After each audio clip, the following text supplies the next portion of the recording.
Look, dude, I swear to God, if you did not like this episode, jump off. You don't like the Alien franchise. I can't help you. Okay, this was the episode. Okay, if this did nothing for you, then you're done. Get out of here. Don't even watch anymore. This was fucking amazing. God, man, wow, this was an Alien fan's dream.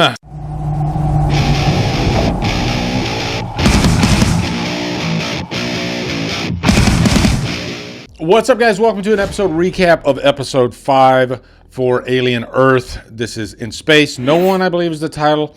And I predicted to myself, I guess, and I think I actually said it vocally online, that after last week's episode, and the last 2 episodes have been more character-based story building, I knew that we were coming to something special.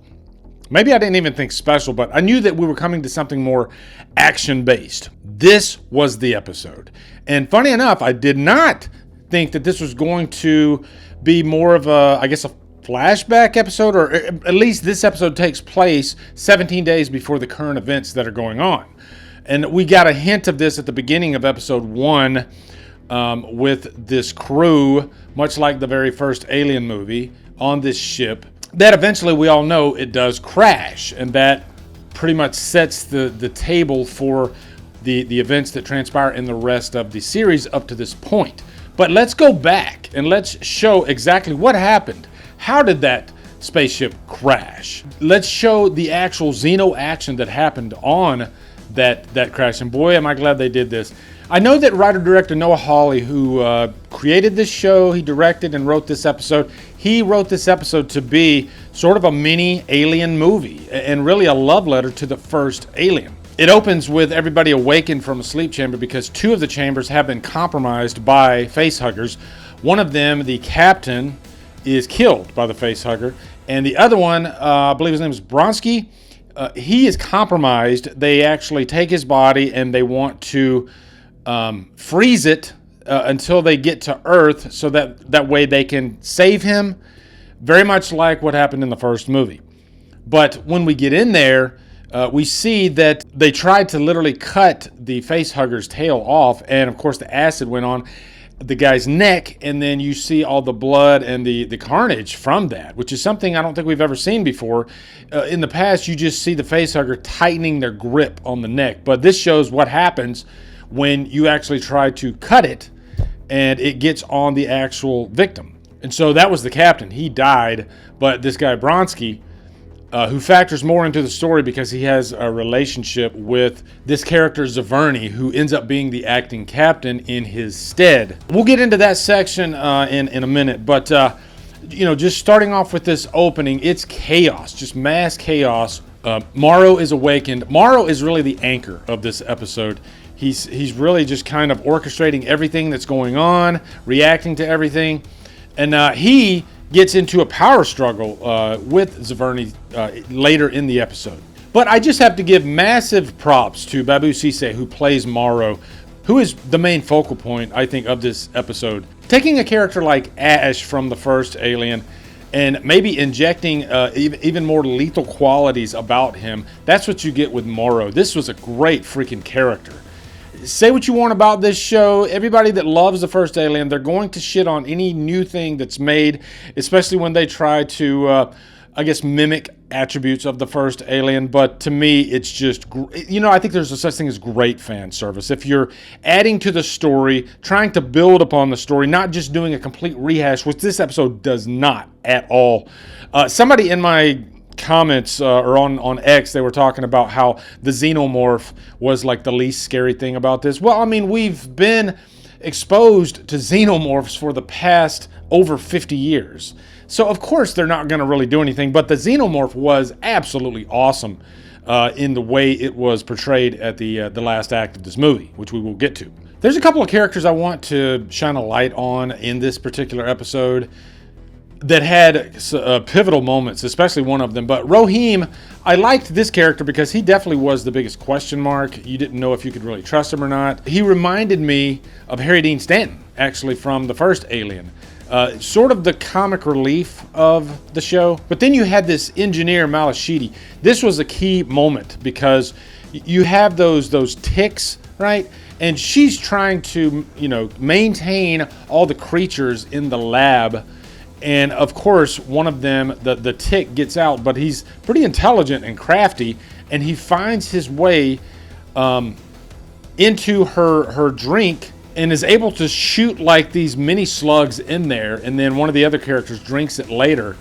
And this was the moment that really reminded me of Covenant. Remember the scene in Covenant where the young guy gets infected and then he ends up on the ship, and then these creatures come out of his, or really is a neomorph comes out of his back. Pretty crazy stuff. And this was sort of like that scene. So when you say that the Xeno is not that scary, of course it's not going to be, but then you have these newer creatures that are introduced that are actually quite effective. The Eye, which is the octopus-like eyeball creature, we saw that getting into the sheep in the last episode.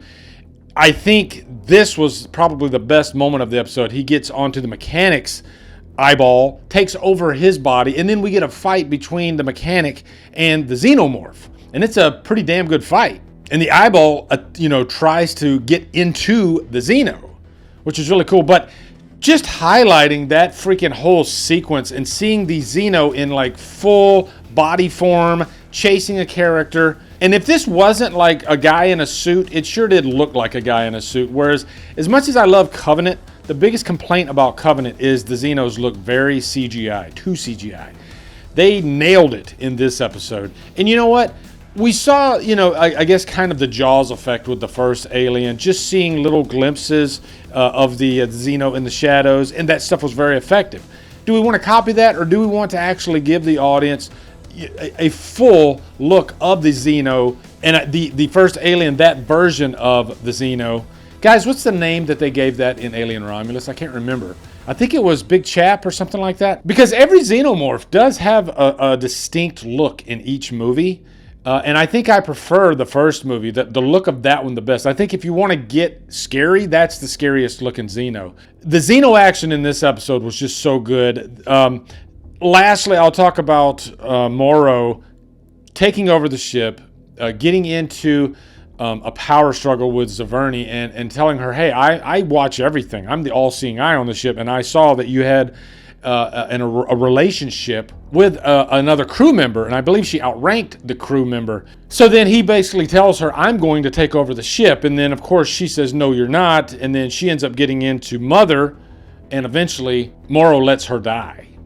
And Morrow eventually escapes, but before he escapes, he enters into Mother that the crew is dead. God, I love this stuff about the Alien universe. It's not just the creatures, it's also these characters that are conniving and they're power hungry.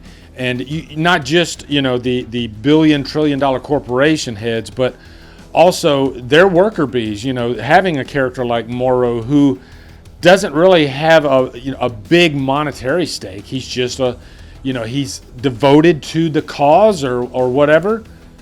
He's part cyborg. They do shine a little bit of a light on his relationship with his daughter. And I alluded to that in a previous episode where I didn't know if I trusted him, with him stating that he had a daughter. But maybe he does. Maybe this episode is showing that he does actually have a past. And before he was his cyborg self, he actually had a daughter. So maybe that's what he's fighting for. I don't know.